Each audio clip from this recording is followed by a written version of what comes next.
West Indies Cricket, Caribbean Cricket Podcast.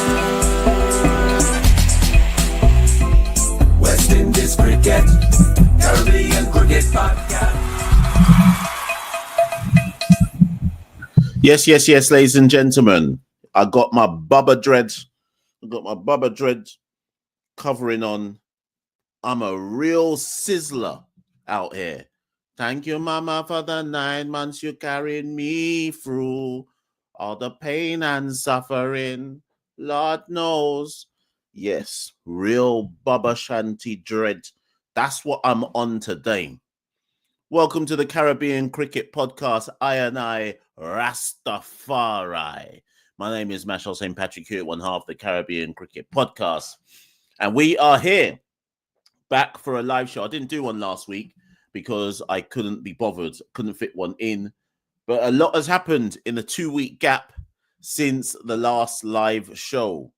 Caribbean Cricket Podcast, we did a show based on the rumours that had come out of the Caribbean that there were 6 candidates for the West Indies men's test captaincy. And we did a show, and then every other show on YouTube and on Sportsmax and everything did the exact same show as us. What can you say, eh? CCP, we're trendsetters out here. Where we go, everyone will follow with the exact same topic. Tell me when I'm telling lies. Tell me when I'm telling lies. Anyways, slew them. Oh, what am I more? Am I more Sizzler or am I Capleton today? What are you lot saying? Am I Sizzler or am I Capleton? Who am I today? I'm looking at my Bubba Shanty. Yeah, I'm outside, you know. Really outside with the head wrap. Broomy, brooms, broomy, broom.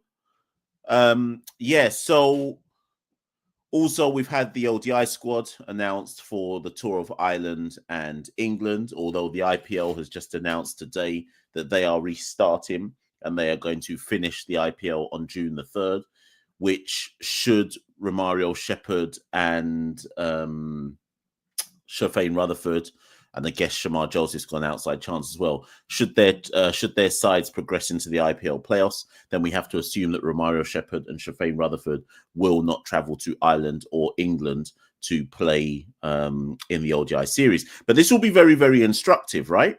Because the IPL season already eats up into the international calendar. And obviously geopolitics, India and Pakistan, etc., etc. But now IPL are going to try and push their weight around, right? And they're going to try and say that the England players that play for the IPL franchises, the West Indian players that play for the IPL franchises that can go deep, they're going to push their weight around now and say that they should be available for the IPL. But the initial series was outside the IPL window.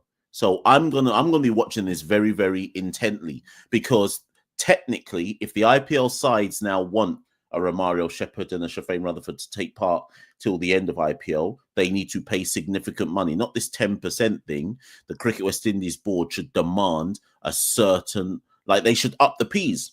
They should up the Ps on IPL and say, oh, you want them, do you? Well, I'm sorry, you're now encroaching into our calendar. So if you want those players to still be playing in IPL, we're not granting no knock because it's now inside our time period. So if you want them, run the money.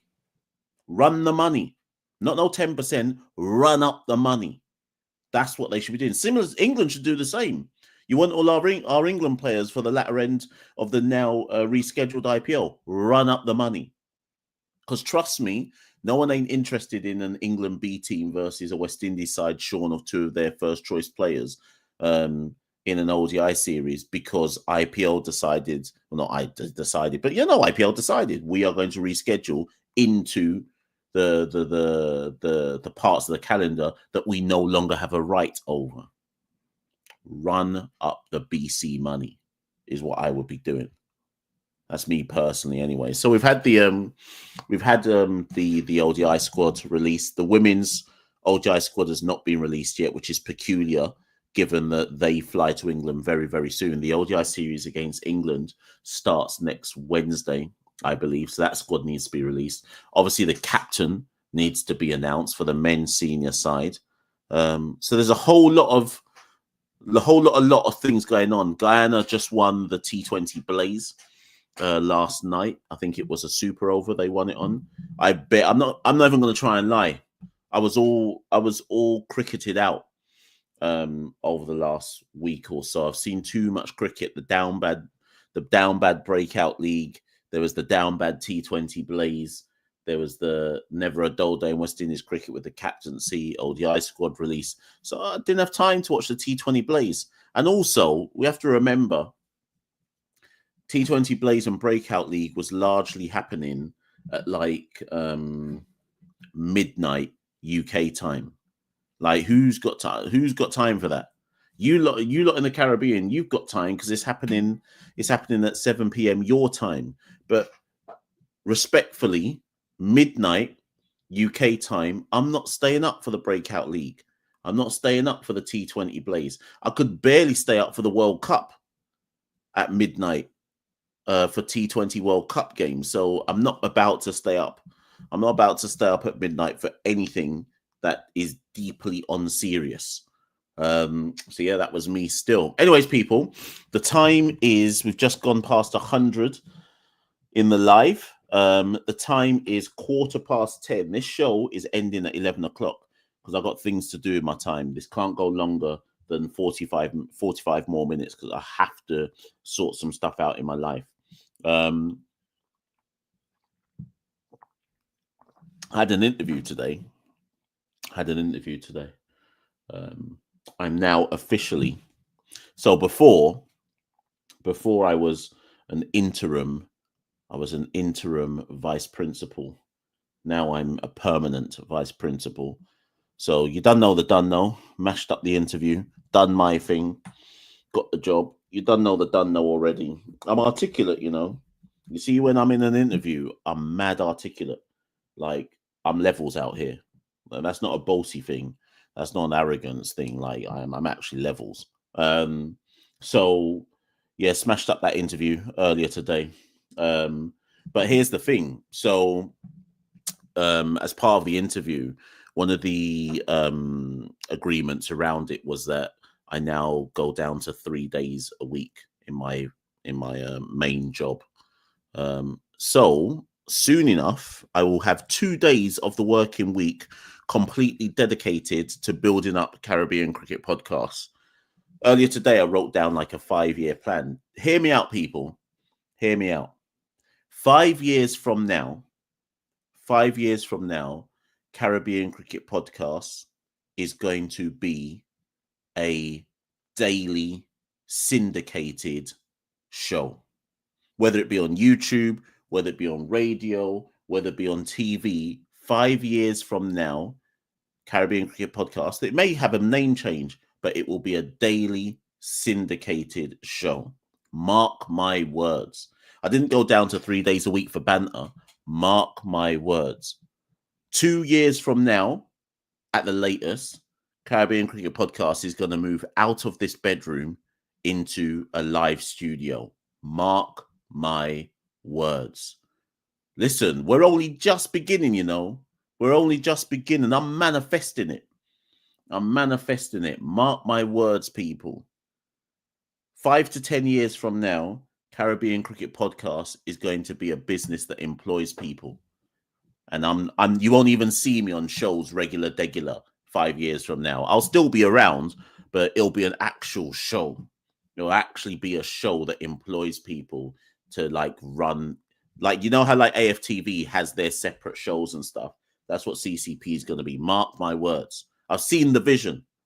I know the hustle that's got to be put in. Trust me on this one. I'm manifesting it.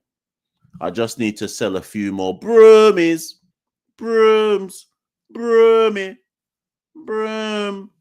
Just need to sell a few more, and we're moving. Anyways, let's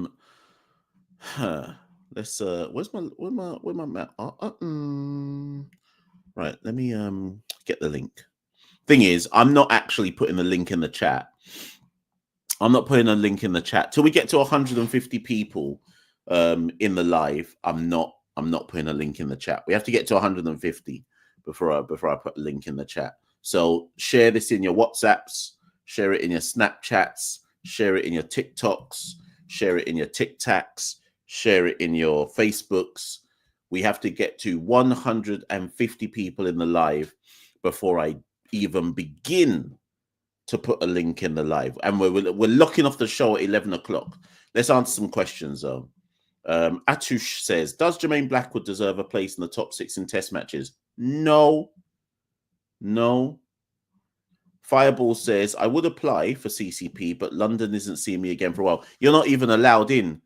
Prime Minister Keir Starmer said today that no foreigners can come into England. He said we need to lower net migration into the UK. He said, bun a stranger, bun a foreigner. That's what our Prime Minister was saying today. Bun a stranger. What did he call? He might as well have called them aliens. My man was coming with the full racism in his speech today. Bun a foreigner. He said, if you can't speak English, you're not welcome in the UK. So you don't know the done know. That's how we're moving over here right now. That's what our Prime Minister is on. Dre says, where would you back Josh in the test team if he's not the keeper? That's a good question. That's a genuine question for today. And it's the same question that applies to Roston Chase. It's the same question that applies to Roston Chase and it's the same question that applies to Shea Hope, same question that applies to Brandon King, same question that applies to Roston Chase, same question that applies to Josh De Silva. If they come into the test side, where would they bat? Josh does not come back in for Tevin Imlach. So then you need to ask yourself, who of Afanase and Hodge is getting dropped anytime soon? If not both. Is Django even sure of a place? And as we've said this all along, we've got 131 in the live people, and I'm not putting a link in until we get to 150. And so we said this all along. The wild card here is Darren Sammy. None of us know what Darren Sammy is planning to do. Most people who've messaged me over the last week have said Roston Chase is going to be the West Indies' next test captain. And I can see it. Roston's been with Darren Sammy at St. Lucia Kings. Sammy probably wants an experienced guy. He spoke about how he had a white ball wild card. We all assumed it was going to be a Shea Hope or a Brandon King. Maybe he was talking about Roston Chase all along. The point being, we don't know what Sammy's intentions are as a head coach. For all we know, no one in that top 6 is safe under Darren Sammy. And Bear Man could be getting replaced. So to answer your question, where could Josh bat? Anywhere from 3 to 5. Anywhere from 3 to 5. DJ Fathead says it's not the same thing. Hope can bat in the top 4. Can he? When Hope last batted in the top 4, he averaged 25 in Test cricket, which is the exact same as what Josh De Silva averages at number 7. Come on, man. Come on. You see, and actually, do you know what I need to talk about? 141 of you in live right now. Do you know what I need to talk about? I'll pivot to that in a minute. Let me finish off Fathead's point. So Hope can bat in the top 4. De Silva can't bat in the top order. Big mistake to make him captain if he's not the wicketkeeper. I think that's a nonsense argument. I think that's nonsense. I think Imlach and Josh De Silva are just as good as Hodge and Afanase. There's literally no and Django. There's no difference. There's no difference between all of them. All of them. And if Django's 3, then any of them can bat 3. If Afanase and Hodge are 4 and 5, then any of them can bat 4 and 5. There's really no difference out here. Okay, we've got 153 in the live right now. I'll drop the link soon. Machel Douglas says De Silva should have shared wicket-keeping duties with Django throughout both tournaments. But I guess he really wanted to improve his wicket-keeping, but he's still sloppy behind the stumps. Yeah, I don't think anyone's arguing for Josh to go back behind the stumps. Imlach's the wicket-keeper. It's whether you think that Josh can play in the team as a pure batter. That's what it boils down to. I think the argument about wicket-keeping and Imlach, that's a redundant argument. So let me address this point. So Chase for sure is an improvement on Sinclair. Correct. But let me read something to you lot, because I've kept on repeating this point, and sometimes I wonder if people don't actually like when I say stuff on Caribbean Cricket Podcast. More time, people just don't listen.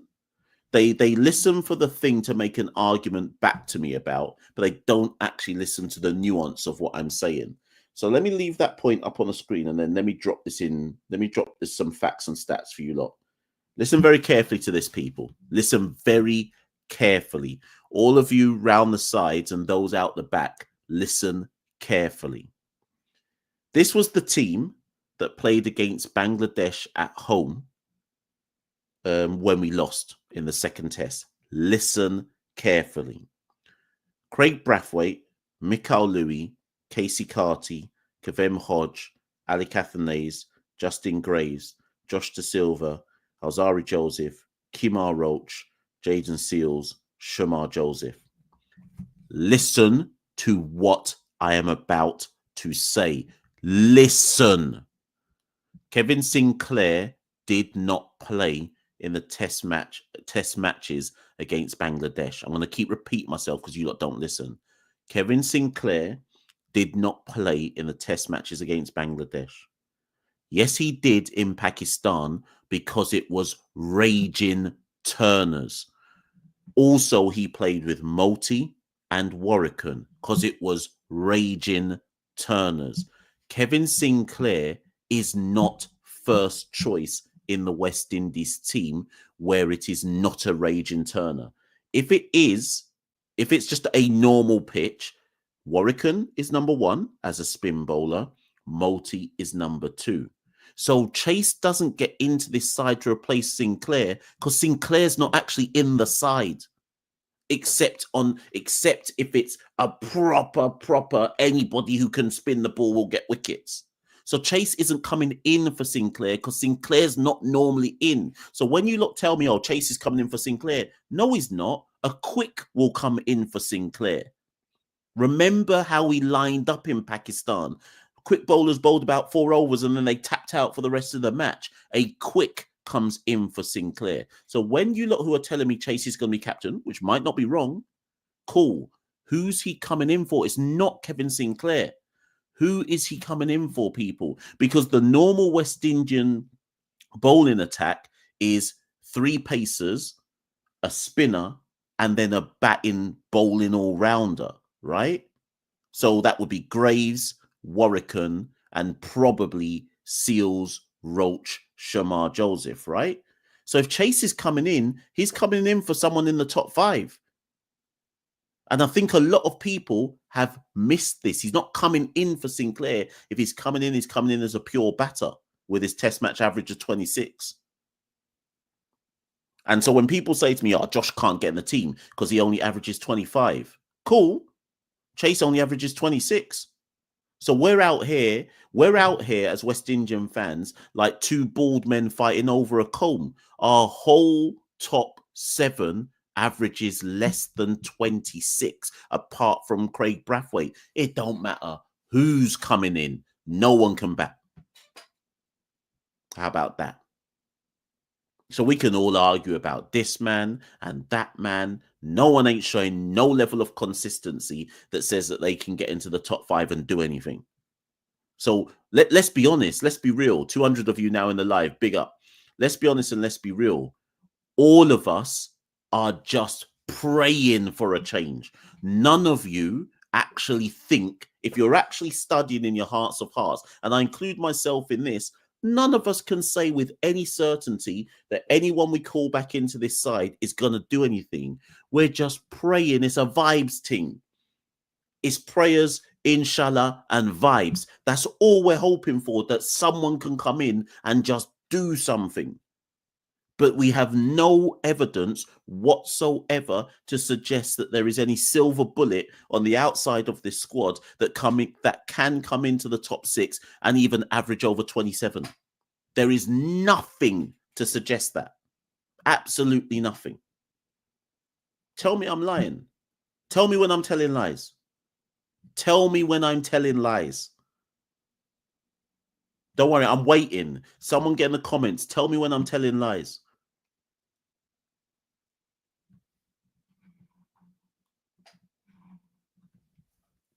Tell me when I'm telling a lie.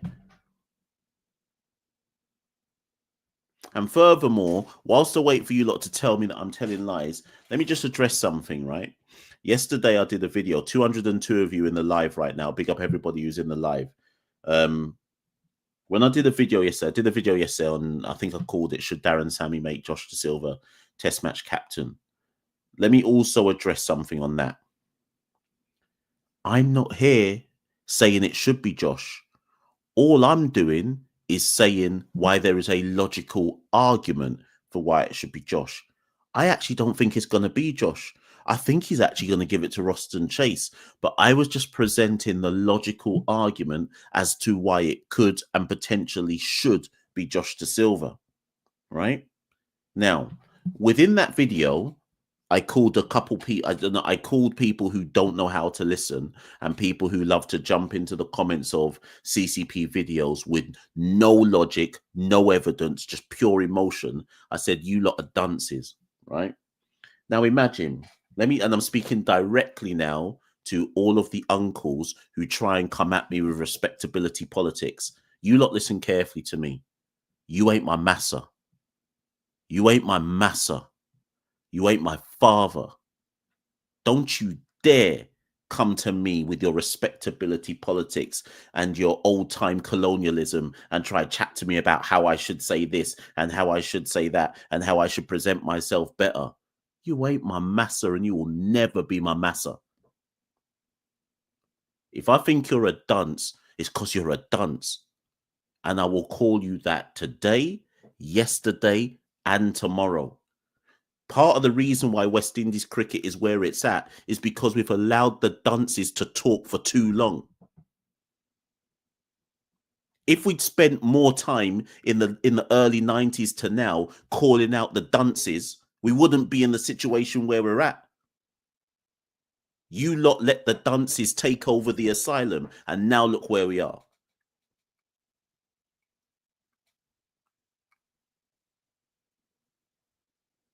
Tell me when I'm telling lies. Tell me when I'm telling lies. We got people still talking on West Indies cricket who were talking on West Indies cricket in the 1970s, 80s, and 90s. We've been failing for over 25 years, and the same people who were talking when we started failing are still talking now. You lot ain't got any answers about anything. It's time for you lot to shut your mouth. It's as simple as that. It's time for you lot to shut your mouth. You ain't got answers for anything.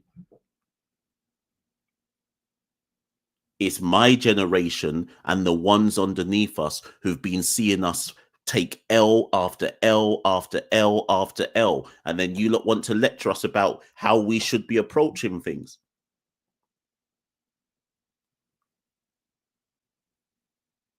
So I will never apologize. Not now, not never will I apologize for calling people dunces. In fact, I promote calling people dunces more.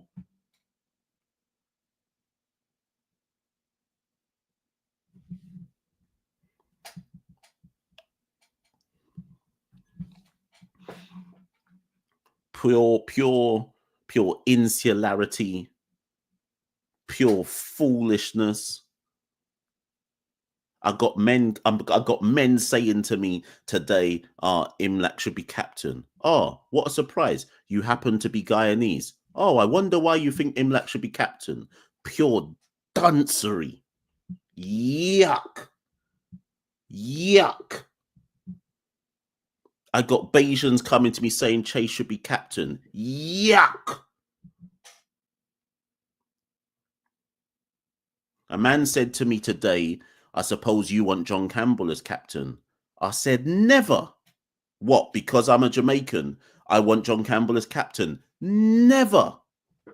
Never. Never me. Never me. Yuck.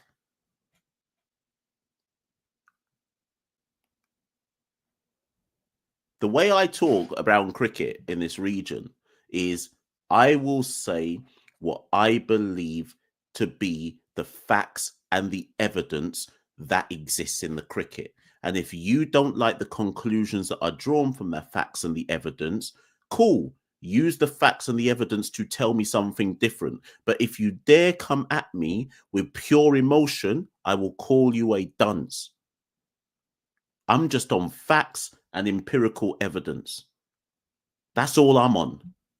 And I will use it to highlight where things are going right and where things are going wrong. Nothing more, nothing less. I couldn't care where the person comes from. I couldn't care what island, what nation they're from. Let's just look at the facts and the empirical evidence. Check this out. Earlier on in the Discord today, sorry, people waiting for the link.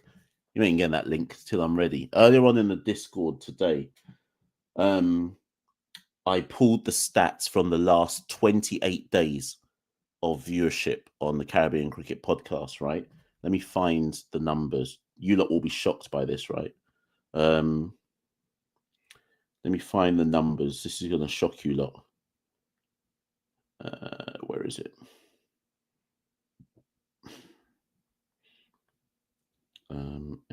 Here we go. Right. So, have I got it on here? Somebody in the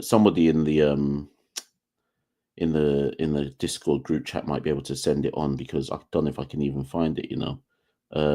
Fam, I can't even find it. Anyways, right, when I pulled the numbers from the last 28 days of viewership on CCP, guess the age of our of the biggest viewership on CCP? 65 plus. 65 plus.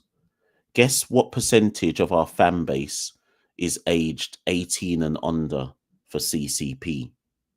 The percentage of the fan base aged 18 and under for CCP, 0%. And you know what? CCP is more edgy than all the other West Indian uncles that have got shows on YouTube or Sportsmax or whatever it might be, right? We're probably the edgiest one on YouTube, right? Or anything covering West Indies cricket. 0% under 18. West Indies cricket is finished. West Indies cricket is finished. 0%. 0. Yuck. And this is, and the thing is, so we've got, and I'm not saying disrespect the elders. That's not my point. I'm not saying disrespect the elders, but what I am saying is that we're in 2025 and the people still talking on West Indies cricket are, and the majority of people that watch this show, and I'm not even Cricket Forum. If I've got the, if my, like, I think the percentage for 65 plus on CCP was I want to say it was something like 21% or something like that, but it was the highest percentage, right? And I was thinking, rah, and this is CCP. Cricket Forum must have like 72% of its audience must be 65 plus. And the thing is, if I'm someone, Fireball said it, so 28.6% of the CCP viewership is over the age of 65. West Indies cricket is finished. Because every one of those 65 plus people, you might be listening right now. This isn't me disrespecting the older fan base. What I'm trying to say to you is, what have you lot done to engage the younger lot? So we've got the older fan base still dominating the rhetoric and conversation around West Indies cricket, but time has moved on. You lot were watching when we were good. That was 35 years ago. Yuck! That was 35 years ago. Your youths are now big men and big gal. Yuck! What have we done to engage the young lot? West Indies cricket's going to die, you know. If we've got 0% as CCP under the age of 18, West Indies cricket's going to die. It's going to die, you know, because the uncles aren't doing nothing to bring in the young lot. Instead, you keep talking to us about the good times and how we need to return to this and how we need to do that. Engage the young youths. Bring them through. Yuck.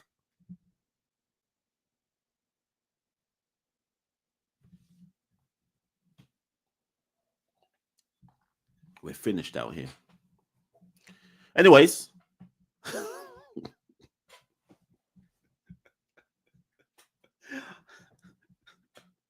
Bear Man are furious listening to this. I know they are.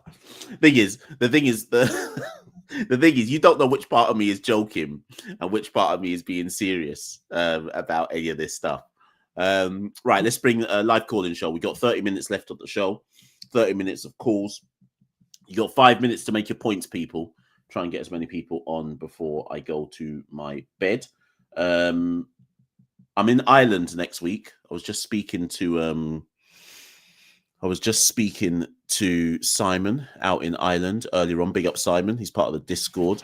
So for those of you, I don't know how many of you are going. Next week, Sunday, I will be in Ireland for the 3rd ODI in Dublin. So if you are based in the UK or Ireland and you are going to that match, let me know. I was just because what we're planning to do in Ireland, still a lot of work to be done to get it on to get it over the line, but we're planning to do a CCP show at the 3rd ODI. I need to speak to the people at Cricket Island to get sorted and book out a room, etc. So if you're going to be there, we're going to do a CCP show. If we can, we'll try and make it live. Unlikely, but we're definitely thinking about doing a CCP show live from at the 3rd ODI between Ireland and the West Indies. Similarly, on the Monday, the 26th, I should be heading down to Chelmsford, England women versus West Indies women. If anybody's about, shout me. Also, if you're in the UK, Jamaica are playing Trinidad at Brentford's Stadium next Tuesday, the 27th.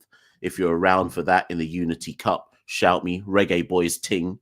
I'll be there for that as well. So if you're about, Reggae Boys versus Soca Warriors, they're playing in London. The winners play the winners of Ghana versus Nigeria on the Sunday. So again, shout me if you're about, people. Then Thursday, the 29th of May, Edgbaston, England versus West Indies in the 1st ODI. I'll be up there for that at Edgbaston. Shout me if you're going to be there. Birmingham Ting, shout me for that one. I'll be at the ODI for that game. And then the Oval, the 3rd of June at the Oval, South London Flex, England versus West Indies, 3rd ODI. Shout me if you're going to be about for that. I'm outside. So let me know, people, any of the UK-based West Indian fans. I'm outside at all the various different grounds, women's cricket, men's cricket, CCP, we're everywhere. So just link me. Send me a message and say, Mash, which games is it? We'll put out on the socials soon as to what games are going to turn up at. But link me and I'll touch base with whoever's going to be about. Anyways, where's the link? Someone put a few questions in. I didn't really pick up all the different questions. DJ Fathead says, I would continue to watch cricket, but De Silva being the captain would be a huge mistake. What has he done to prove he will be a good captain? Well, he captained our A team in Bangladesh, home and away. He captained our A team away in South Africa. He's captained Team Weeks in the Best versus Best series. He's captained Trinidad in the Breakout League. They just won. He captained Trinidad in the 2020, the West Indies Championship this year. They just had their best finish in the West Indies Championship for like over a decade, took it to the final round. He captained the Trinidad team last year in the West Indies Championship. He captained Trinidad's team in Super 50 last year. So what I'm trying to say to you is De Silva has international experience and regional experience. If we are actually being serious, people, nobody in that list of 6 has captaincy experience like De Silva has. If we're being serious, if we're actually being serious, that doesn't mean I'm saying he should be captain. I'm just saying if we're being serious, none of them have his captaincy experience. Tell me when I'm telling lies. Tell me when I'm telling lies. And actually, let me raise it. And you could say that, oh, come on, Mash, don't pick like an isolated voice. But an uncle, and you know who you are, you're probably watching this, so you're going to probably comment after this, said to me, we can't make De Silva captain. We should never go back to those days. Therein lies the subtext of what this is really about for some of you. Therein lies the subtext for what this is really about for some of you uncles. That's what it's really about. Take the bigotry out of your eyes. How about that one?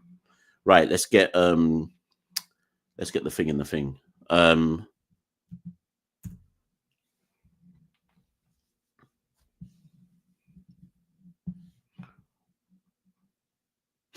Anyway, so if you want to come on, I think I've just put the link in the chat. Did I just put it in? Did I press enter? Yeah, I put the link in the chat. Link is in the chat. It's a 5 minutes and out thing today because I've got things to do. 225 of you in the live. Big ups. Big ups. Let me just send something to Santoki. We've got a guest that's potentially coming on the show tomorrow. I just need to let Santoki know to find out if he's free. We potentially have a guest coming on the show tomorrow, people, from the Breakout League, from one of the teams in the Breakout League. It's a guy who had a very good West Indies championship as well. I've just got the message saying, yes, Mash, he can come on the show tomorrow. Who do you think I'm talking about? He just had a very good West Indies championship, just played in the Breakout League. I'm expecting him to be named in the West Indies A squad when that comes out for the series against South Africa in both formats. So I've just had confirmation that he's good to go to come on the show. So we'll look to record that one tomorrow. Just getting confirmation from Santoki that he can do it. See what Santoki's saying.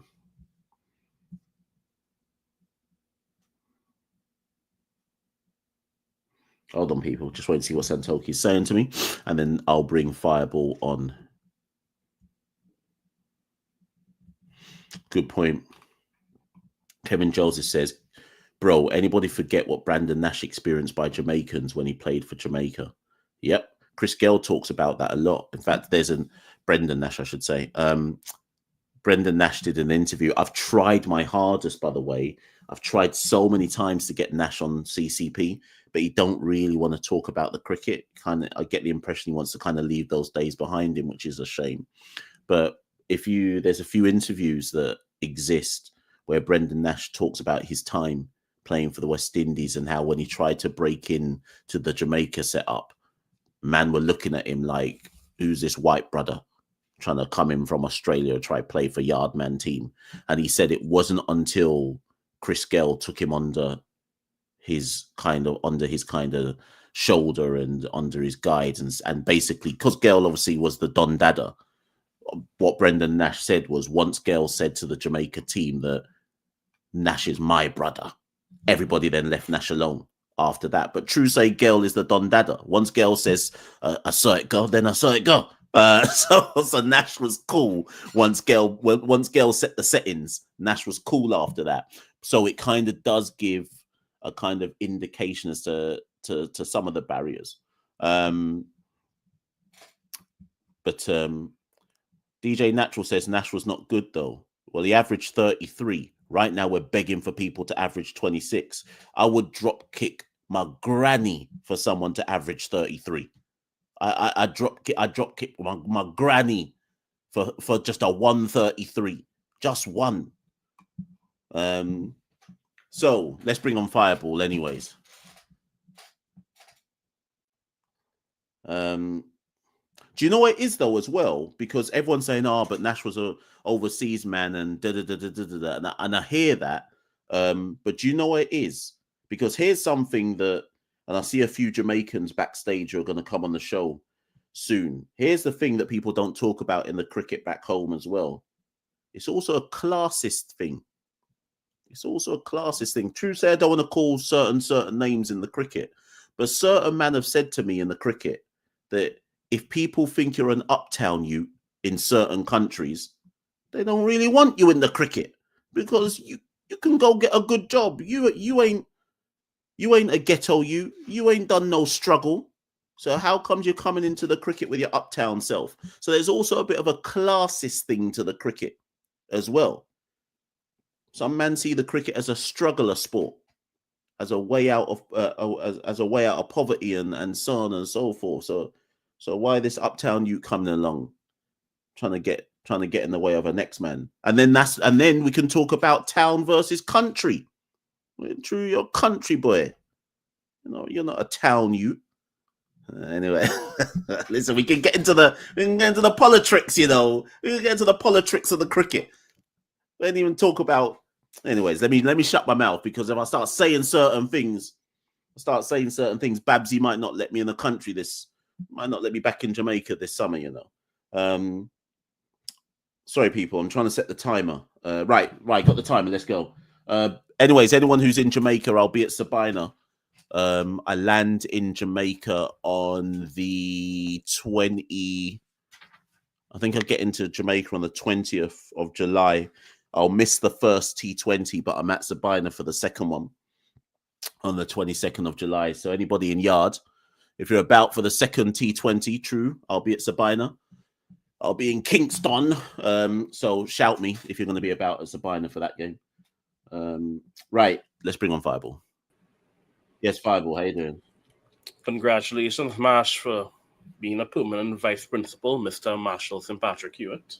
Yeah, we have to try a little thing, soon enough I'll see one of those students in the chat trying to mess about me, and then I have to shut down the whole podcast. But for now, we move. Yeah, I'm going to talk about the demographics real quick. We mentioned 65 and over being 28.6%, but 55 to 64 is 22.1%. So that's half your audience being 55 and over.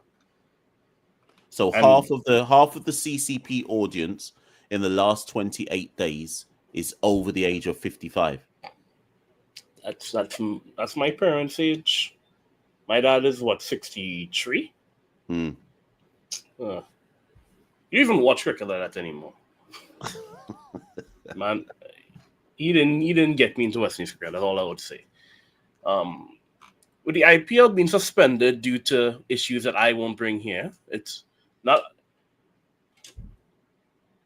I'm looking at we might suffer because of problems that we didn't cause. Talk to me.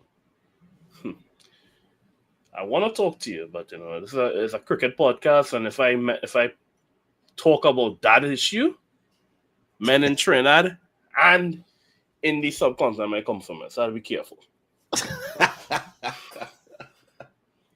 Listen, actually, I was about to say something reckless. Let me be quiet as well. Because for once, let me shut my mouth. So I am being quiet on that issue, at least on here.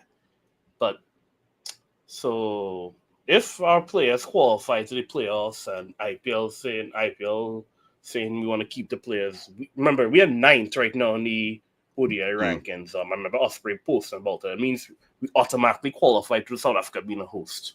Yes. Our qualification dreams could be put in jeopardy because of a conflict we didn't cause. So I go back to my point, though. I think the ECB and Cricket West Indies have every right to say to IPL, we're not releasing our players. IPL wasn't supposed to finish in early June. So what apart from the fact that obviously India runs cricket, what right do they have now to say to the international cricket boards, oh, I'm sorry, true say we got into a geopolitical issue with Pakistan, so now we're just going to hold on to your players and you can't do nothing about it. It can't run like that. I think they'll probably tell the players, well, you can go if you want, but we'll just won't pick you next season. I think they might give them ultimatum. It's going to be an interesting. I don't think West Indies should give Rutherford and Shepherd an NOC to continue. I don't think they should. I think if the original agreement was you two don't have to make yourself available for Ireland, but you do make yourself available for England because IPL will be done by then, why should I give you an NOC? I agree. If I was Cricket West Indies, I wasn't giving them no NOC either. But I think IPL could probably, not the IPL, but the owners probably could unfairly punish the players for something outside their control. Is it breach of contract though? It probably is, because true say IPL has slavery contracts. So they'll probably find some line in there which says, boy, even if there is a potential global or regional conflict, you're still in bondage to us no matter what. All right. Now on to the GDS captain. Truth be told, I'm not really excited for GDS being captain, Neither am I. Excited. I am not excited.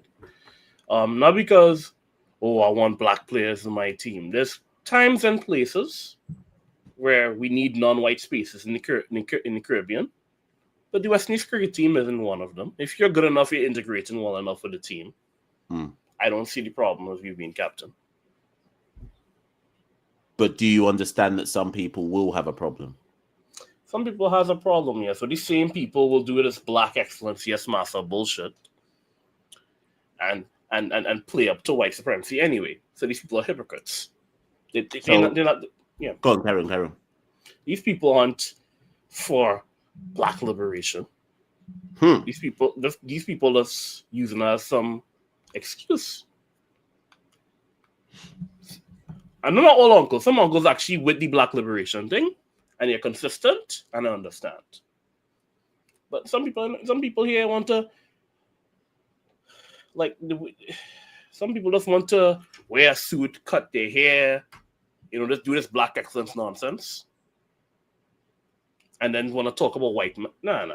No. Well, my thing is very, very simple. Josh De Silva has been captain of Trinidad for the best part of the last 2.5 years, right? And I don't see no Trini with any problem with that. So why must an uncle around the Caribbean suddenly say that, unless we are saying that being the leader of the West Indies carries a bigger global and regional and cultural significance that brings other things into the eye line that have to be considered no matter what. Let me throw it out like this. There's a couple of Jamaicans who will be coming on the show later based on who's in the background, right? So for the Jamaicans, when they come on, here's a good example, right? So Adam, what's their name? Butch Stewart, Adam Stewart, and them man, right? The Sandals owners and them lot, right? As a Jamaican, and those of you who are in the chat right now, I, as a Jamaican, have never looked at them and thought, you aren't Jamaican. Do you see what I mean? I might not like some of their practices around sandals and so on and so forth, but I've never looked at them and said, boy, you ain't a Jamaican. Trinidad does the same to the Lebanese Syrian community. We tend to say, yeah, they're not really Trini. They by themselves. Again, most of them are filthy rich billionaires. Not most of them are good. They have significant Lebanese, Syrian, Trinidadians who are filthy rich. They start off from selling cloths. They start cloth shops in Port of Spain. But people say, yeah, them 1%. I'm like, well, billionaires that look like them, black Trinidadians or Afro Trinidadians, you want to call them that, Indo Trinidadians stealing from them, but they look like them, so they're fine. I'm like, well, you're gonna get CC being shut down, Allow me. yeah. Allow me before my internet gets chopped off.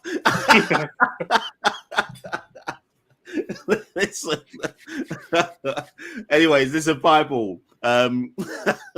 You started off the show with some lyrical hot fire. I'm sure people are gonna build on it in the comments, but I'm gonna move on to the next caller. Yeah, man. Take care. All right, then, no problem. Take care. Right, Josh is up next. Just so people know, if you're in the background, this is the queue that I've got. Josh, Sean Paul, Shamar Grant, Edward Wayne, and Medvis. So that's the order. That's the order that I've got. Osprey, before I go to Josh, just want to put this point up from Osprey. Osprey says, I've never understood the Diaspora fear in Caribbean cricket. Doesn't happen in soccer. Loads of national teams across the region have Diaspora players. It makes no sense. Exactly, Osprey. It makes no sense. The whole Reggae Boys football team is about what? 80% Diaspora? Diaspora maybe 85%? Not one Jamaican is going to care where those players came from if we touch World Cup in 2026. No one is going to care where they were born. No one is going to care who their mother was, and so on and so forth. From if Yard touch World Cup, it don't matter where you came from. Cricket, you can. I mean, I've obviously done shows. I've asked God, why is my name's escaping me now? I've asked Chris Daring. I've asked Miles Bascom. I've raised the issue about Diaspora, and the responses I've got suggest it's something that nobody is looking at in the Caribbean. which is absolutely ridiculous. Absolutely ridiculous. Imagine. And the only thing I can think of, maybe it's because cricket has a colonial overhang. It's one of the reasons why I think sometimes uncles don't like me running up my mouth on this show.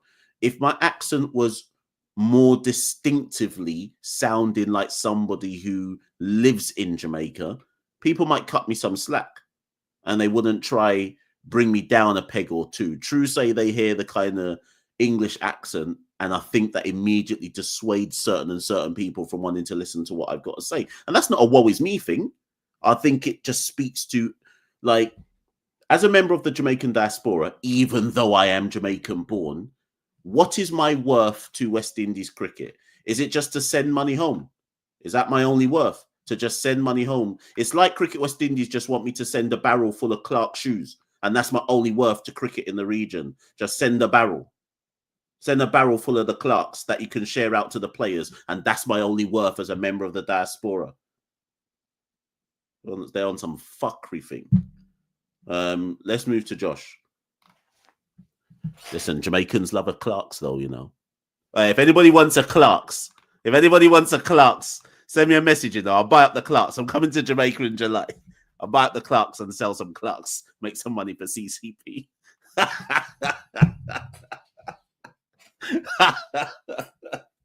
Right, let's bring Josh on the show.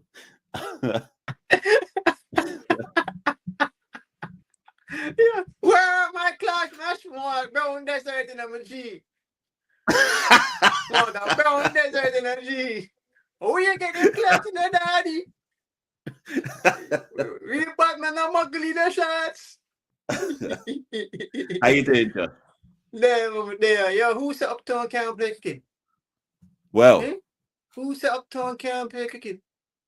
Kingston. I'm a lion though. I'm a lion though, Josh. Do you think there is a class issue in cricket in the Caribbean? I mean, so why Joshua playing then? Why Joshua Silva playing then? If that was the case, why is he representing Trinidad if that's the case? Why is he captain if that's the case? Yo, you see these old uncles? You see these I hear that. Time has moved. You say it all the time, man. Time has moved on. Time has moved on. 15, 20 years ago, yeah, it actually existed. And it's not even like, because I know some player, I give away one little story, right? I knew personally there was a particular player who was supposed to play under 15 for Jamaica. I'm not going to call the name. And it's a thing where, because do you remember the issue? I don't think you remember this much. Do you remember there was a time when there was this big passport issue and the players never had their passport, so they couldn't go out and represent Jamaica? Yeah. I remember that. Yeah. All right, just no say some class thing that here. Okay. No, I don't know the 100% full story, but I can give it up to 60, maybe even 70%. You get me? But I do know there were some issues, especially there was a skin color thing going on around them times, right? But it wasn't as bad as people made it out to be. You know what I mean? Because if that was the case, then I don't really want to put out. I kind of want to put out a name, but there's a player that we talk about. He's from Jamaica and he's currently playing T20 for West Indies. And he's uptown. So I don't want to say nothing. I hear you. So the thing is, if you're good enough, you can play, no matter where you're from. Chris Gayle is technically uptown. Okay. Technically. No, I don't know where exactly he was born and raised, but he live uptown. You know what I mean?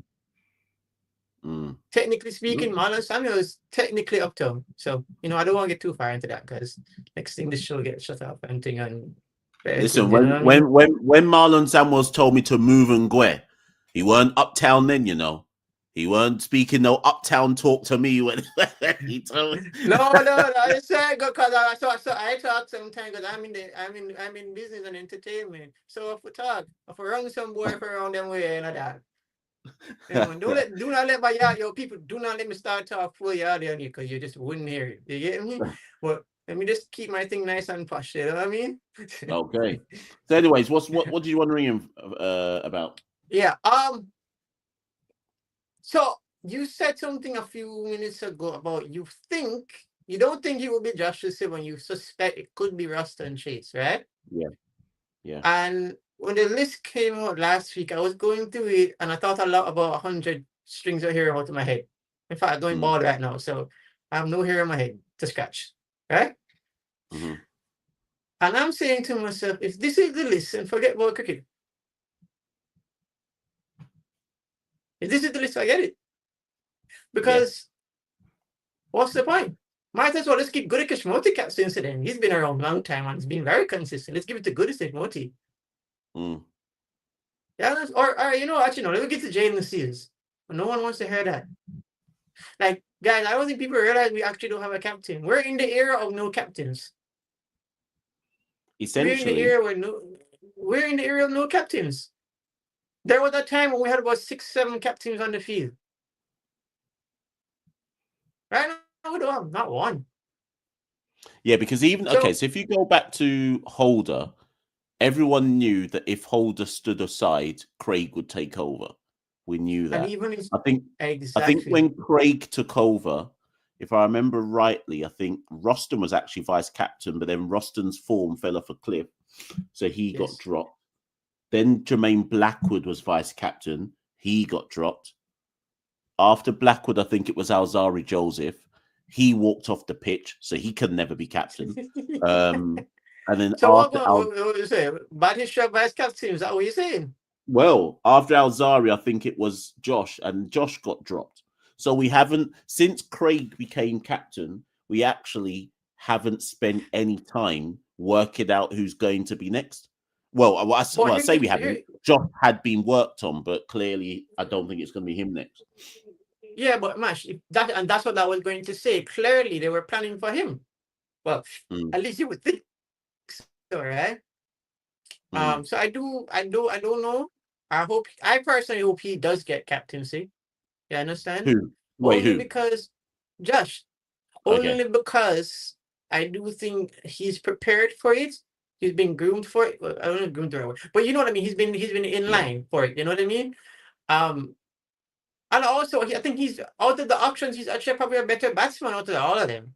I guarantee you, mark my word. If he's playing, I think he will score a bit more runs. Josh strikes me as the type of person if he's under pressure, he would do well, and we have evidence of that. You know, amount of time when Josh comes in when there's a crisis situation, he's the only one standing up, even with the tail. So anyway, do you know if I talk too much on that, then you know. I hear you. Go ahead. I'm just gonna looking something up. Continue. I'm just looking something up. Yeah. So I think I personally would like for him to be captain, because why do we need Ruston Chase for what? For what? Okay. I hear what you're saying. You think that Josh should be, but who do you think will be? No, that brilliant question. That keyword will. Sammy's while his statement was there might be a white ball player wild card, right? That was a key thing. Also, all those players, Ruston Chase is the only one. Exactly. So that's why in recent days the kind of money seems to be moving behind Ruston Chase, and more people that I wouldn't say trust, but more people are saying to me, I think it's going to be Ruston. And now I'm coming round to that thought process that it might actually be Ruston Chase. All right, which tells me one of the spinners is getting dropped. Because what are you gonna do? Well, it'd have to be multi. But you're saying that on, well, no, of course, because Ruston's a batter. So is he though? I don't know what he is. I don't know what he exactly. Is. So much. This is why it comes back to my point. We don't really have a plan. We don't have a captain. and nothing makes sense in Western City. We're like the mental institution. It's a madhouse over there. Yeah. Well, I don't know, But listen, Yeah, go on, man. go on. Yeah, I know you have. I mean, I know you want to keep. Machel, I'm advocating. Give us 15 more minutes because you wanted a long rant. I'm sorry. You need to give the people them back the time. I did. I've already gone over time, so I'll try and extend it a few more minutes. But Josh, listen, I'm going to go to the next caller though. Yeah, man. Go ahead, Mash. Do you think you're here? All right, then, no problem. Yes, Josh. Big up, Josh. Right, people. As Josh was talking, he was saying some stuff about Josh Da Silva. I was looking at some numbers. So Josh had a bad time of it versus South Africa, right? When we lost that series to South Africa 1-0, Josh averaged 11. When we drew 1-1 with Bangladesh, Josh averaged 13. So that's poor. I'm not trying to front. That's poor. However, the two series before that, away in Australia, when we drew 1-1, Josh averaged 28. Bear in mind, this is all batting at 7, right? So away in Australia, Josh averaged 28. Away in England, Josh averaged 32. Now, I'm not trying to make excuses for him. He didn't cash in at home versus South Africa. He didn't cash in at home versus Bangladesh. But he averaged 32 in England and averaged 28 in Australia. And we got plenty of people saying the man can't bat. You can say he's not consistent, but you can't tell me you can't bat. Bear of our man went to Australia and couldn't even put bat on ball. Bear of our man saw the moving ball in England and didn't know what to do next. So and then Josh has gone back into domestic cricket and scored runs. What? How many centuries did he score in the end? Was it 3 or 4? Scored runs after runs after runs. Scored runs in breakout league. So I don't know, man. I don't know. I just think that certain players are held to higher metrics than others. Alec Athanaze is currently averaging 25, and nobody's talking about his position being under threat. Man's averaging 25, and he's a test match number 4. Test match number 5, in fact. He's averaging 25. No one ain't talking about him being dropped. And I've got stocks in Alec, so I'm not trying to say I want him dropped. I've actually invested my stocks in Alec, but he's averaging 25. That's the same as what Josh Da Silva's averaging. And man are certain in saying that Josh needs to go. They're certain in saying that. Justin Graves averages 21. He's our test match number 6, cuss. 21, you know. And obviously, I know he scored a century versus Bangladesh, but that's it. That's it. All the other innings equates to an average of 21. And no one ain't talking about Justin Graves going anywhere. It's mad out here. Anyways, whatever. Sean Paul's up next, which I presume is Bigfoot. Yes, Sean Paul, how you doing? Hey, Mark, I'm good, and you? I'm good, thank you. So you just beat yourself with the gun because I was actually going to talk about Athanaze and Graves with the Watson Chase conundrum. Yes. So here's my theory about this whole test captaincy position. I think Chase will get it, and De Silva will be vice captain just for the duration of this World Test cycle or the next 3 years or so. Then De Silva will take over, and then you go another vice captain under De Silva. In so doing, you have a succession planning process beginning to identify itself, where you pick De Silva and then Athanaze or whoever, or Jaden Seals after. So it gives you more time to look at future leaders. Don't you think we've already spent time looking at Josh Da Silva, though? Well, on the international scene, I still think he could have gotten more time because he only got 6 months or so since Azari got removed. I still think he can take another year or 2. In terms of the test lineup now, with Watson Chase inclusion, you have Amir Jangu, who is new. I won't say we're going to drop him right away. So I'll probably put Watson Chase in the mix and say we're going to pick between Jangu and Athanaze who hasn't been performing consistently, or we could even say he could stay and Graves go.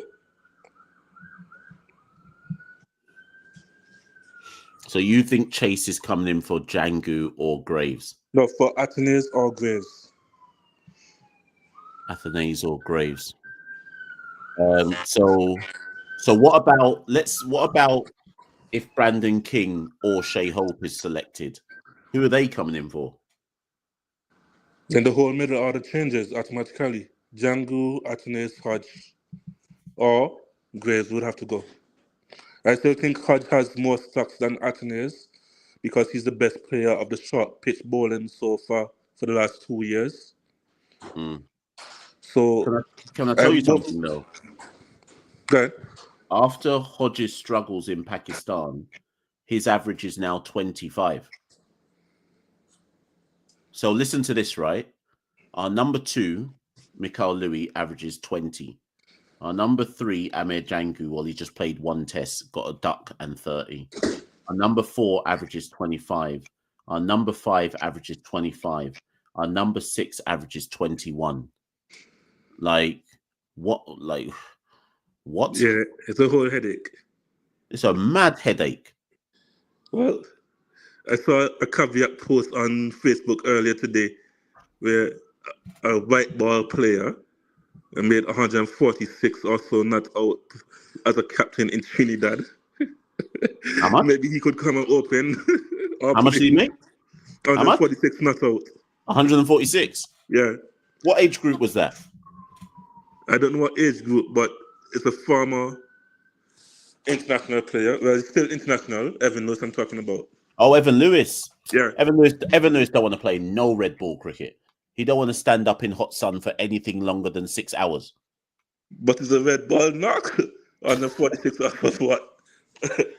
I would be. Do you know what? Actually, do you know what I've been thinking? All this time, I've been thinking, which West Indies player should I touch base with when I see them all in Ireland next week? I'm actually going to go talk to Evan Lewis. You know, I'm going to go on a mission to convince Evan Lewis to play red ball cricket.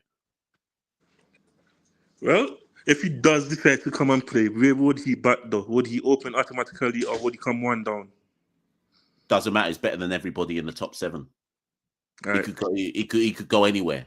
But do you know, you actually raise a point though that does bear discussion, and this is what I said in my video that I recorded yesterday, and the Josh Da Silva video I recorded yesterday. And I haven't seen a lot of people talking about this in the chat. So if you are in the live chat right now, but you're not coming on the show, please tell me your views on this. So Bigfoot, I want your views first, and then I'll probably go to the next caller, and then I want everybody else's views in the chat. What is more important in West Indies cricket? What a new head coach wants, or what the process is behind player development? Now, I mentioned this in my video yesterday. Let me expand on the point I'm trying to make. Darren Sammy is now the West Indies red ball head coach.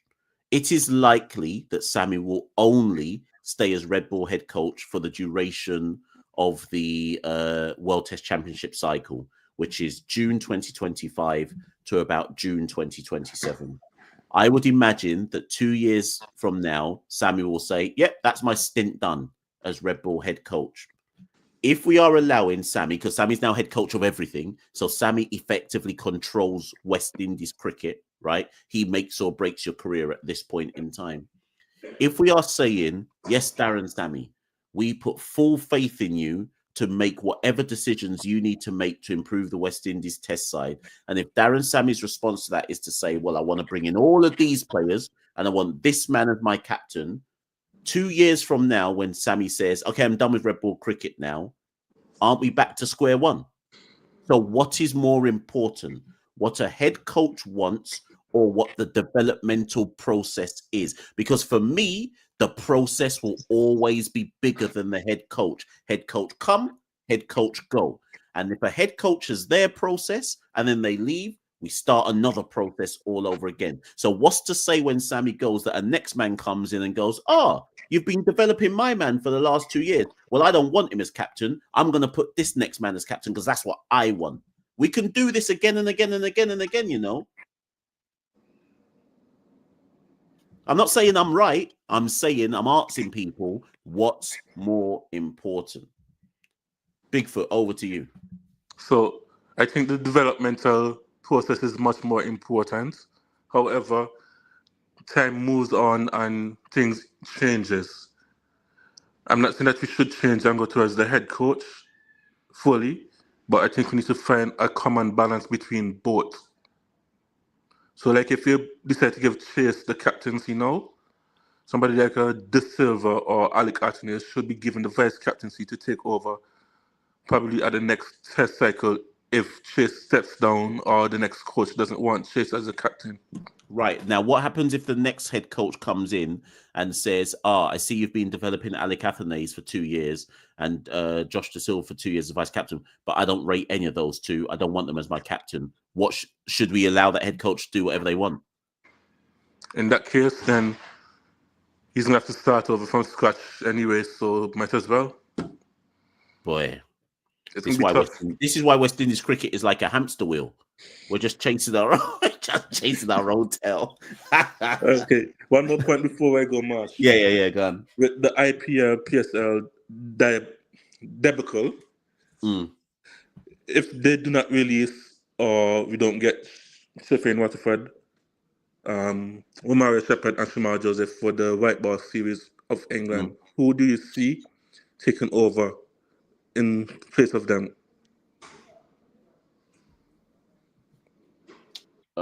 Who's it? Romario Shepherd, Shafane Rutherford, and who's the other one? Shamar Joseph. I think Shamar Joseph will be there because I don't see Lucknow doing anything. So Romario Shepherd and Shafane Rutherford. Boy, you might need to give me some time to think about that one. No obvious all-rounder comes. No, he's already in the squad. No. Do you know what I would do? I'd call up some young players. Not with the plan to play them, with a plan to just take them on tour as a developmental tool. So, boy, I can't think right now. Give me some time, and I'll come back and answer that one. Okay, for me, for once, from the Breakout League, there's one particular name I want to throw into that mix. What's the leg spinner, Michael McKenzie. Yeah, he was good. I think he might get a little developmental call soon. I expect him to get a CPL deal off the back of how well he did So as I understand it, a minimum of 18 players from the Breakout League have to get a CPL deal. And in this year's CPL, one of the Breakout League players has to play in every single game. So we wait to see, but I can see Michael McKenzie certainly getting a deal. Okay, thank you very much, man. Have a good night. No worries. Take it easy, Bigfoot. Later. Right, 2 more callers, Shamar and then Medvis, and then that's it for tonight. Just trying to think about that point that Bigfoot made about who would replace Rutherford and who would replace Shepherd. Shamar Springer didn't play this year's tournament. Ali Mohammed, no, I'm not rating him. Shafane Hetmeyer. Technically, Hetmeyer replaces Rutherford, but Hetmeyer don't want to travel nowhere. He just wants to go home and sit in his house in Guyana. So Hetmeyer ain't going nowhere. I need to think on it. I need to really think on it. Okay, let's go to Shamar Grant. Yes, Shamar, how you doing? Yeah, good night, Machel. Yeah, good night. Good night. Yeah, so I try not to get a yuck. Because man was up here. Yuck! Man was up here giving up them yuck. Korean yuck.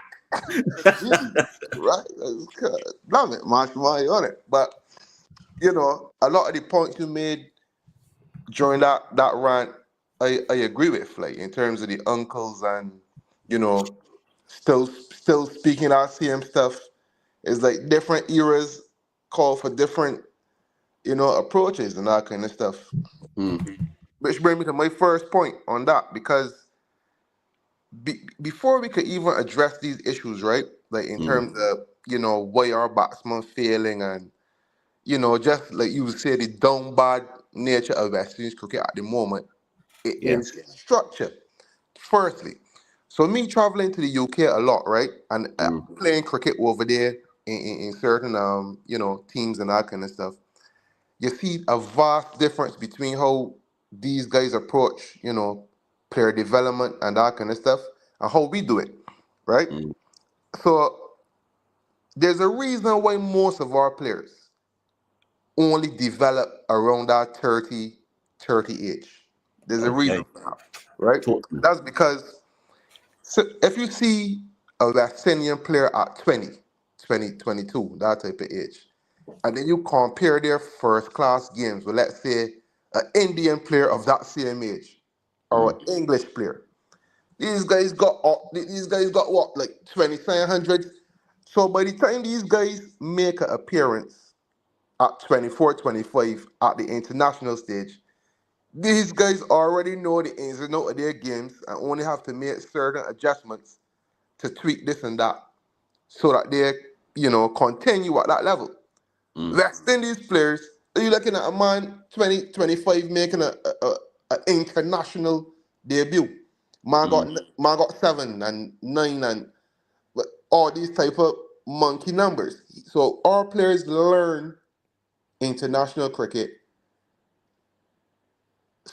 Learn their game at international level, which is, like, as I could imagine, extremely hard to do. So let me look at Alec Atkins for example. Kid got all the talent in the world, but he learning at international level.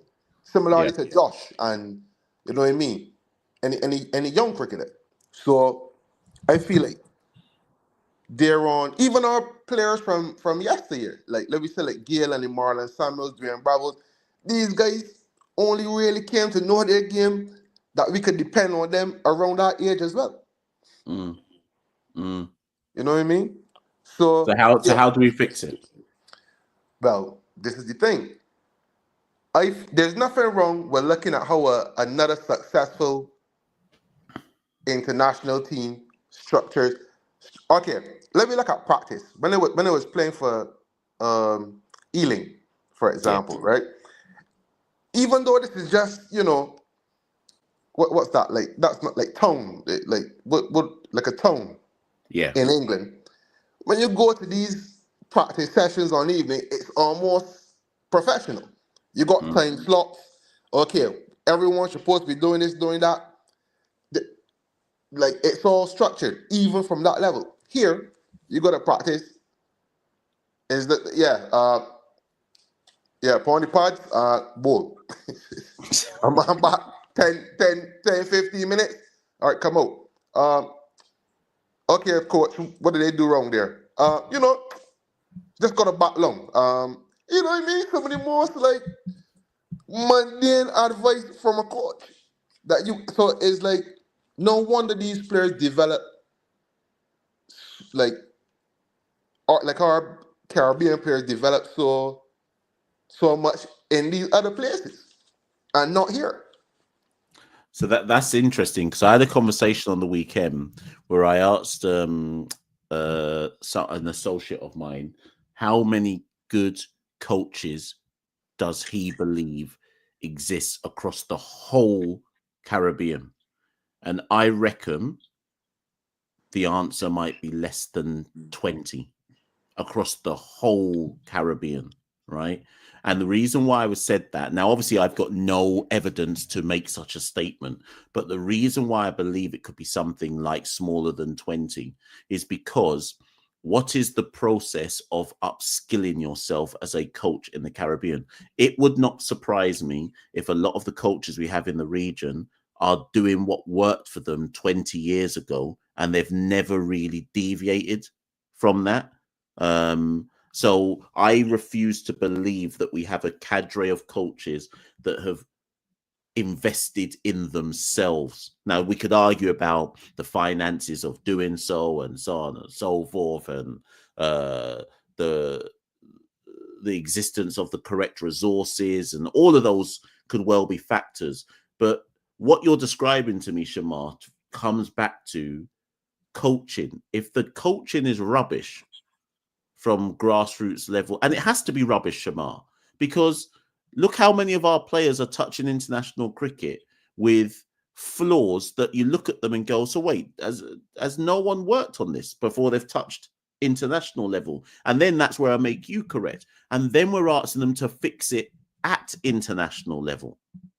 And you basically have to be an exceptional talent to be able to somehow get past that. So the reason why loads of people speak about Ali Cathane's is because when you see some of Ali Cathane's innings and the ease with which he's able to play some of his shots, you're like, oh, there's obviously a player there. There's obviously someone in there who has genuine kind of raw ability. But he shouldn't have been allowed to get to, I think Alec is 26, 25 now. He shouldn't have been able to get to 26, 25, and it looks like we're working with someone whose game is the game of a 21-year-old. Yeah. Do you get where I'm coming from? Exactly. Like I say, no. All right. He getting nicked off, outside off regularly. That is how he's getting out. No, where people target him there. Right, cool. I've been in camps before in England, and it's like the people here are afraid. Okay, well, take an off. You got off your legs. Well, then take an off stump guard or however, so that you're closer to the ball outside off. And if it comes in, then that plays to your strength, and you just whip it through the leg side. This is like some. I ain't a coach by any stretch of the imagination, but I'm just saying, like, it's the little simple things. Before, I used to get LBW a lot. I went to England, and mind you, I come in here, I got coaches. When I get there, a man tell me a simple thing. Okay, open up your legs a bit here. Let's know he's scoring 100. So it's like, well, there's clearly, a difference in technical skill and the understanding of that thereof. You know what I mean? So, yeah, so I feel it's structure. So that brings me now to, should I answer your question about the head coach? No, then, or afterwards? No, afterwards, because I want to address this captaincy thing quickly, right? No. Let me start by saying, because I don't want to get a yuck here now talking about Bajan man saying this and that. No, let me start by saying, as a Bajan, I feel the best player, barring some of the stuff he done, would have been Alzar Joseph. I think he would have made, had he not done what he did on the field, he would have been my option for captain. Because he has so much other test matches now, he should know the ins and outs of certain things. He been through some wins, loads of losses, which, in my opinion, builds you as well. And he would have been the best player. But fair enough, it can't be him. All right. The reasons no I saying Roston Chase makes the better captain here. No, I agree with you. I totally agree with you. I believe that Josh will be a captain at some stage, soon too, because they see the skills in him. But I don't think that now is the time for Josh to be captain. Okay. You know what I mean? Roston Chase. I feel he's just firstly, a captain. I feel like Roston Chase got some international respect on his name as a player. You know what I mean? Not to say that Josh doesn't, but I feel like Roston Chase got some international respect on his name, firstly. Now, if we look at some stats here, my man got 5 test hundreds and 11 50s, right? Average 26. Yes. 49 test matches. All right. Now, an important point to make on this is when Chase was dropped with this average of 26, this would have been him on decline. Yes, right? correct. This is his. We reached our peak. You know what I mean? Some of them test hundreds. You know, they won in India. They won top hundreds. But no, you're decline, which leads to he being dropped. Yeah. Josh, I wouldn't even. Josh got 100, 550s. This is in 33 test innings, match. 33. You got one, so that's basically 6 scores past 50 in 66, barring some innings, really. That tells me that this kid hasn't even gone on an incline as yet, per se. So to give him a job at West Indies Test captaincy, when you said, it's a poison chalice, I feel that wouldn't be developing him at all. I feel that would be, that's a crash out thing for the guy. That's what I feel. Whereas I feel like Chase being through a little more, you know what I mean? And on that note, because some of your reasons for him being, talked about was his first class record. You know what I mean? And he's captain in 8 West Indies there. He led Trinidad to almost winning it. He just been with the Legions. Chase actually won the 4-day thing with Barbados before, captaining it. You know what I mean? He was vice captain. So I just for the test team at some point as well. So I just feel like he will be a bit tougher and able to handle that and the things that come with it more than Josh. It's not anything against Josh or any of that. Having said that, though, some of those other names on that list, man, is just pure F-free. I don't know what John Campbell doing on there or Justin Graves. Yeah, I don't. Yeah. So listen. Before I move on to Medvis, who's the final call of the night, I will just say that's a compelling argument. In fairness, and like I said, I think I said earlier in the show, I do think the smart money is on Chase at this stage. I'm expecting it now to be Chase. I was going to say something to you about it. Oh yeah, that's it. Where does Chase then bat in your side? That's the only thing I want you to answer for me. If he comes in, how is he getting in the side? Yeah, for me, if he comes in, he's batting where he's batted to score those 500s, which is, I believe, at 5. Number 5, exactly right. So, who are you moving out of the side to fit Chase in? Well, if he comes in as a captain, the captain can't. You can't captain him as 12 man. So someone got to go.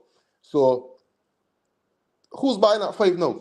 Hodge. Athanase. Hodge is at 4. Athanase at 5. So this is the thing. They got to make a decision between Hodge and Athanase. Right. Okay. And the thing is, they're probably not gonna go with Athanase because, as you said, there's something in him. And I like Hodge. Don't get me wrong, Matt. There's something about Hodge. But if it has to come down to a choice, then it got to be Hodge. You know what I mean? Okay. And Chase offers something with the ball.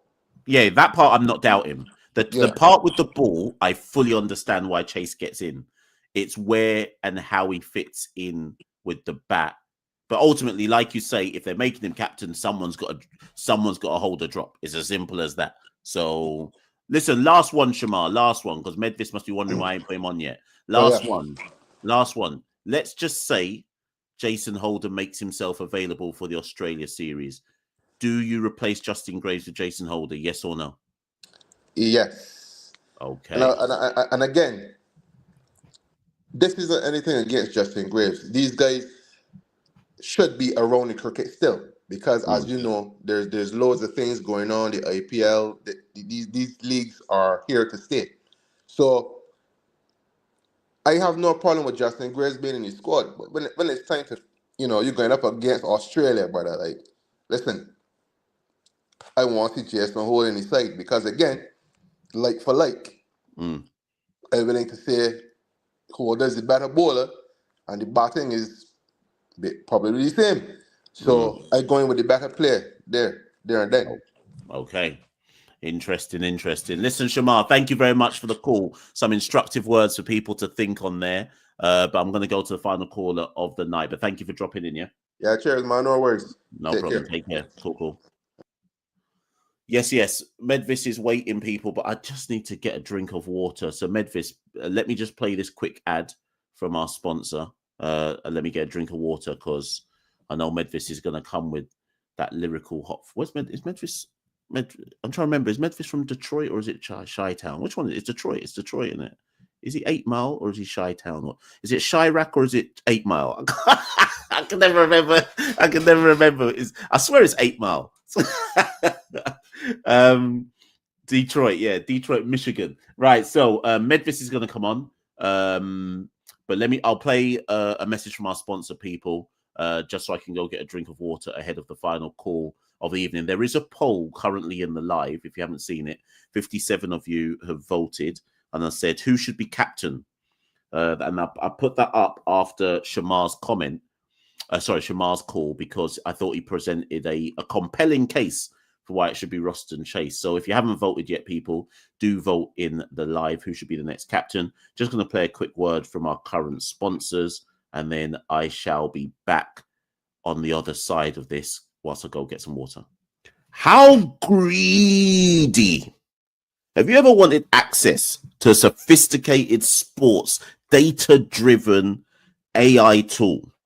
One that allows you to study all of the trends, patterns, and lines on all your favorite sports and players in the sport of your choice, whether that be the NBA, the NFL, the MLB, the women's NBA, all of that. Parlay Pros have officially joined up with CCP because they are the right bet for you. Don't do what I do, which is guesswork. You see me? Once upon a time, I said, I'm going to take down the bookies 1 penny at a time. I used to lay down bets on surefire things. I'm talking about 1 to 1,000 odds. And one day I lost. Oh, bombaclat. But you'll never have to experience that with Parlay Pros because they offer you data-driven insights that allow you to flutter on sports without simple guesswork. Should you want to know more, just click on the link below and you can speak to the founders and find out all about what they offer and what they do. And when and if you go forward, remember to use that affiliate code CCP. But you don't know, people. Parlay Pros and CCP, I always say, and we always say, whatever you do, do it responsibly. CCP and Parlay Pros, you don't know. We're out here. Yeah, we're back. Right, final call of the evening, people. Got my glass of water. I even brushed my teeth. I was like, yeah, let me brush my teeth before Medvis comes on so that when I can go straight to bed afterwards. But right, straight to Medvis, people. Final call of the evening. Let me bring Medvis on. Yo, yes, Medvis, how you doing? Still at work. Long time no talk. Long time, man. So really quickly, this is a joke. I voted for Imlach for captain. Okay, talk to me. I think Josh has too much talent to take on that captaincy role. It's just I'll never forget the double century that Holder had at Bridgetown before he became captain. I think it was before he became captain. The guy is talented. It might have been just as, but either way. Guys, Holder is incredibly talented, and part of my criticism of Holder is that I feel that he just, from a mental, emotional standpoint, it never matched the physical ability that he had. I feel like the captaincy almost burdened him to a bit where it took out the joy of the game. Just being, losing that much and getting criticized that much, it affects you as a player. And I think this is sounding bad, but I'd rather you sacrifice Imlach than sacrifice Josh.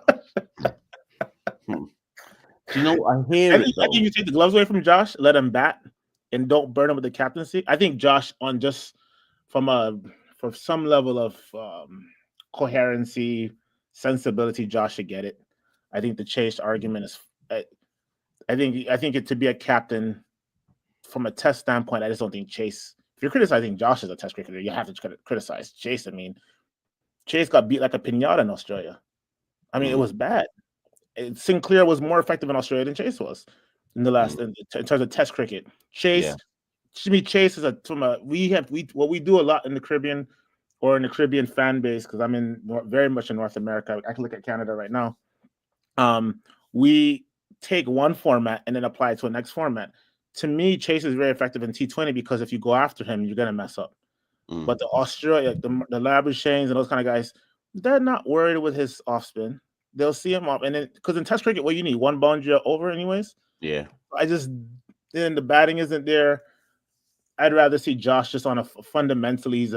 I think he's a better at this point. His Test form is better than Chase. Chase hasn't been around the Test game in a little while. But I hate to see. I mean, this conversation is like saying we have a hole in our shoes, but let's change the laces. Yeah, which laces are the best? You know what I mean? And we're forced into these crazy conversations again. Justin Toronto, the C family, you still cannot buy a West Indies cricket jersey anywhere. I will not until we treat this like a professional thing instead of like a patty shop. Yeah, you're changing laces on a shoe with holes at the bottom, and I feel terrible to see Josh's career be sacrificed like that. It's not going to work out. So it's okay. You've raised two things there that I want to address. The first one, let's do the last thing you said, which is the shirts. So funnily enough, somebody messaged me today, I think it was, saying, I know you're going to be in Ireland. It was an Irish cricket fan, actually. And they were like, I'm really glad the West Indies are coming to Ireland. Can you help me? I'm trying to find out if there'll be any West Indies shirts for sale when West Indies come to Ireland. And I said to the guy, good luck. That's all I said to him. I said, good luck. I said, you never know. Maybe West Indies will turn up with some merch to sell. You never know. But I said I wouldn't be banking on it. In fact, I'd be shocked if there's any West Indies merchandise out there. This is a big, big tour of Ireland. I want a West Indies shirt. I ain't expecting to see anything available for me to buy when I'm out there. This is absolutely crazy. I mean, even the A team should not be the A team has always been like the last time I saw A team cricket, it was at Ajax in Toronto. The people on that, this was 2000, 2006, 2005. Canada beat the West Indies actually in that match. It was Suleiman Ben. You had guys, you had a few other Riyad Emret may have been in that team. I could pull it up, but it was guys who weren't anywhere around the Test team at that time. It was always a development thing. And I just think I remember we had that stakeholders meeting back in this last year, and it was I don't like to use the word uncle pejoratively because I'm pushing 40. I'll be an uncle soon, right? But it was this nostalgia, this romanticism. There was no science, there was no data, there was just a simple understanding of who is our demographic of cricket fans in the West Indies. It's just a very unserious approach to a professional game. It's a very unserious approach. How do you? I mean, this is somebody in the chat said, "Do we need a captain?" And it almost is like, do you go without a captain just because none of these are terrible? This is a terrible situation that we're in. I think the silver lining is I don't mean this to be obsequious or too flattering, but I think a show like yours is one of the more innovative things in Caribbean cricket. It's direct to the fans. I could get a t-shirt in Detroit not tomorrow, but in a week or so. I know where to get it from. I can't say the same thing about West Indies cricket.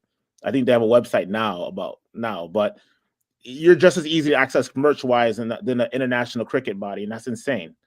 So I think, honestly, we're going to need more grassroots efforts to take the interest in the game, whether it's in the diaspora, whether it's locally. I think you've already made a massive impact on the game in the region from your house in London. in my one bedroom. They don't even know who the head of Jamaica Cricket Board is. They know you. That's actually a serious point, But go to the second point I wanted to raise that you said there. You said you'd rather sacrifice Imlak than Josh. Now, hear me out here. If we are accepting that this situation of no Test captain is a dire situation to be in, no obvious front runner, then I actually think that it should be Chase because sacrifice the 32-year-old, as long as and this goes back to Bigfoot's point, as long as the plan is, listen, we don't want to ruin Imlat's career. He's 2 tests in.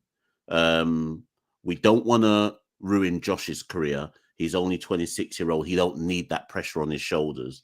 We have a 32-year-old who Sammy obviously trusts from his time at St. Lucia. Chase has the 5 test centuries, did have once upon a time a good test career. Is there an argument to say sacrifice the old man in the team? The sacrificial old ram should have been Kemar Roach. Well, right, okay. Now let's pivot to that argument. That's better than Chet Ross and Chase Test cricket right now. If you want to be honest, if it hadn't been for Kemar Roach at the back end, I don't know if we win that series or I think we tied a series in Pakistan, or we tied a series in Pakistan. So he's handy with the bat. He bats to the situation. He's good with the ball. He's in the test team already. You don't have to take anybody out for him. So using that Roach point. This is what surprises me, right?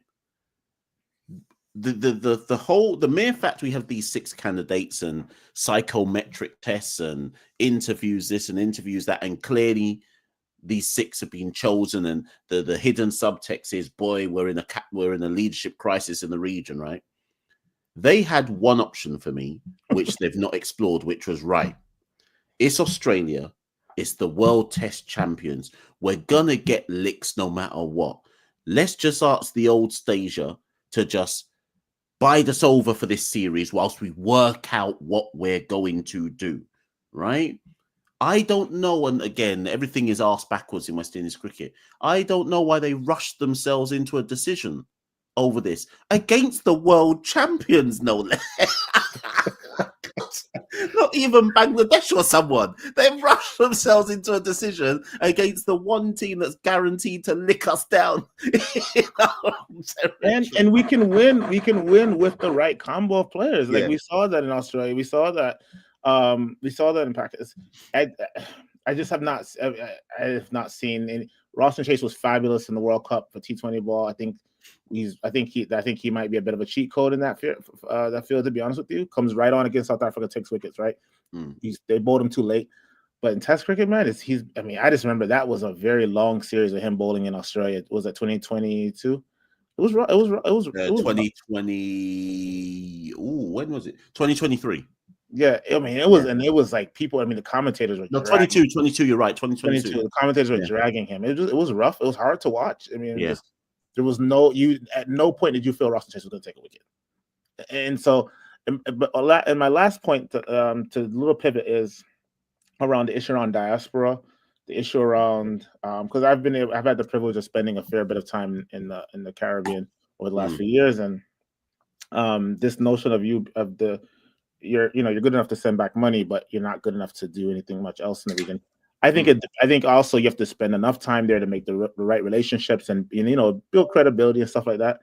But I do think that if you have a closed society, which plantation societies are closed societies, I think when you're new, they can't really assess where you are in the pecking order. Yeah. They don't feel they can control you. They don't feel that they can control you from England, right? That you know what I mean? They have to put you in your place. And I think if your goal is not necessarily to win, but to maintain power, that if you start bringing in gentlemen who could easily go back to England or go back to Canada, or wherever they're living to play, or go back to Australia and play cricket, then that means you can't dangle over their heads these options. I think there's a very similar dynamic with the IPL guys too, right? That ability to go get money elsewhere, it infuriates the power base because it's like, now we can't control you. Yeah, you don't have to grow. You don't have to, ball your head and I think it might be part of it. It's a speculation, but I think there's some structural things around making sure that people locally have enough options. You don't want to flood the market with a bunch of expats who've had more structural opportunity elsewhere. But I think that could be a little bit of it, is like they want people who are going to bow their heads, whether you're Dwayne Bravo or you're some guy coming in from England. Let me tell you a quick story. There's a bowler. He's an Essex cricketer. He's in the Essex squad. He's currently on loan to Kent. in the county championship. His name's Jamal Richards. Wouldn't even surprise me if he's watching this right now or watches the replay. So Jamal, I met Jamal and his family when England came to tour England. Sorry, when West Indies came to tour England last year, I met Jamal and his family. And I was speaking to Jamal's father. I think it was his grandfather. They're all Jamaican, right? Some of them are Jamaican born and have moved to the UK. But the point is, I was speaking to them and they were like, we want Jamal to represent the West Indies. And as far as I can understand, Jamal wants to play for the West Indies. He doesn't, at this point in his career, harbour an overwhelming desire to play for England. Obviously, if that opportunity came, he's likely to take it, right? But his family is like, we are Jamaicans. As far as we're concerned, we want him to play for the West Indies. I'm telling you now, no one in the West Indies has spoken to him. I'm telling you now, facts. No one. I'm not even sure they know he exists. That's how bad it is. Now, why do I know he exists? And I'm nobody in this grand scheme of things. And I know his family wants him to play for West Indies. The guy's playing county championship cricket already, right? No one in West Indies ain't reached out to him about anything to do with anything. So this guy, mark my words, you'll see his name soon playing for England Lions, which is England's equivalent, A-team equivalent, right? Okay. And just like that, he'll be gone. Yeah. I mean, Joffer Archer. If Joffer Archer had stayed in the Caribbean, would he have? How quickly would he have been pushed into the upper echelons of West Indies cricket? I don't know, right? Because you've had other very good seamers from the West. I don't know about Archer level, but it's just there's a lot of politics around who gets to play and who doesn't. I will always think that it was an incredible injustice that Imran Khan from Trinidad never got to play, never got to wear maroon. Nikita Miller played very, you know what I mean? So we have this way of persisting with certain players, and other players just never see the light. I mean, Imran Khan was a wrist spinner too. I mean, very excellent wrist spinner. Yeah, but apparently we couldn't find any wrist spinners. But the one taking the most wickets in the region never got a game. So I mean, I think the hope is going to be guys like outlets like yourselves who become media companies and grow. And I think, I mean, it doesn't take. I don't think it takes much. I mean, to disrupt West Indies cricket, it has to be disrupted because at this rate, it's a slow death we're looking at right now. I mean, if you can't find a captain.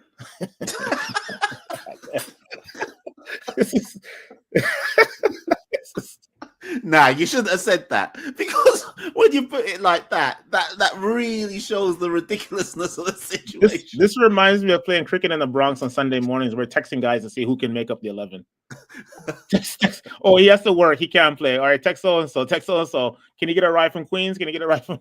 This is what it sounds like. This is it. I mean, and we do text our players, right? That's what, you know, I did the famous Desmond Haynes lines. I texted Shiv or texted I think it was ever heard that Ryan. I text Pooran. I text Pooran to ask him if he could ring the Rhine. To ask him if he could play for West Indies. So I think the hope is each of us can build back those. Like, again, I think the CCP movement, I think, is going to grow. I think there are going to be other outlets that will grow. We have to put on our own tournaments and leagues eventually. Maybe that, I think that level of rigor will maybe push CCP to do more. I think we know that the CPL is not a Caribbean league at this point, but this last tournament with the youth was very exciting, right? So yeah. I think when people like you push, it does make an impact. It does. I think it sounds kind of over the top, but I think what we did for the last 20 years definitely didn't work. And I think the YouTuber era, the content creator era, I think it does make an impact. So we'll see. Right. But that's the hope, is each of us as fans, we have to push in each of our little communities to build more fan solidarity, because at the end of the day, money talks. So yeah, that's the hope. Yeah. Listen, Memphis, right, it was worth the wait. Yes, Thank you so much for coming on, and enjoy the rest of your evening. Yes, sir. Talk to you soon. All right, no worries. Well, people, that brings, let me take off my Bubba Shanti head wrap. people, that brings an end to today's show. 1 hour and 50 minutes. I said it was supposed to finish 57 minutes ago, Jaja. Anyways, I need to go to bed, people. Let me start packing up my stuff for work tomorrow. Yeah, thank you to everyone who rang in to the live show. At one point, I think there was like 270 of you in the show at any one moment in time. If you can, on the way out, please like, share, subscribe, comment. All of that stuff helps the algorithms. Let me just end the vote. So those of you who voted, 52% of you, where is it? Is it gone? 52% of you said that Josh Da Silva should be the next captain of the West Indies. 51% said that Josh should be the next captain of the West Indies team. 34% of you said Roston Chase. 8% said Tevin Imlach. And 5% of you said John Campbell. I didn't include Justin Graves or Jamel Warrican because that makes no sense to me. But yeah, listen, thank you to everyone. Like, share, subscribe on the way out. You can find the Caribbean Cricket Podcast on all social media handles. Wherever your social media handle is, you can find us. If you'd like to support the Caribbean Cricket Podcast financially, you can go to www.patreon.com/Carib Cricket. You heard from our sponsor earlier on, Parlay Pros. If you want to get involved in that or find out more, there's a link in the descriptor. You can click that as well. And just look out on the social handles in the next few days or so. We'll be dropping all the kind of thumbnails with regards to where we're going to be over the next 3 weeks following the West Indies on their tour of England and Ireland. So we hope to have lots and lots of content coming live from those grounds as we cover the West Indies on tour. And yeah, that's me, people. We've got some more stuff coming later this week. Got an interview with a cricketer later this week. Got the mailbag episode later this week. We're looking for the West Indies women's team. That's going to be announced later this week for their tour of England. The captain should be announced later this week. And you'd assume that a team will be announced later this week. So there's loads and loads of stuff that's going on this week in West Indies cricket. Never a dull day in West Indies cricket. I'll be Machel St. Patrick Hewitt, one half of the Caribbean Cricket Podcast, and see you all very, very soon. West Indies Cricket, Caribbean Cricket Podcast. West Indies Cricket, Caribbean Cricket Podcast.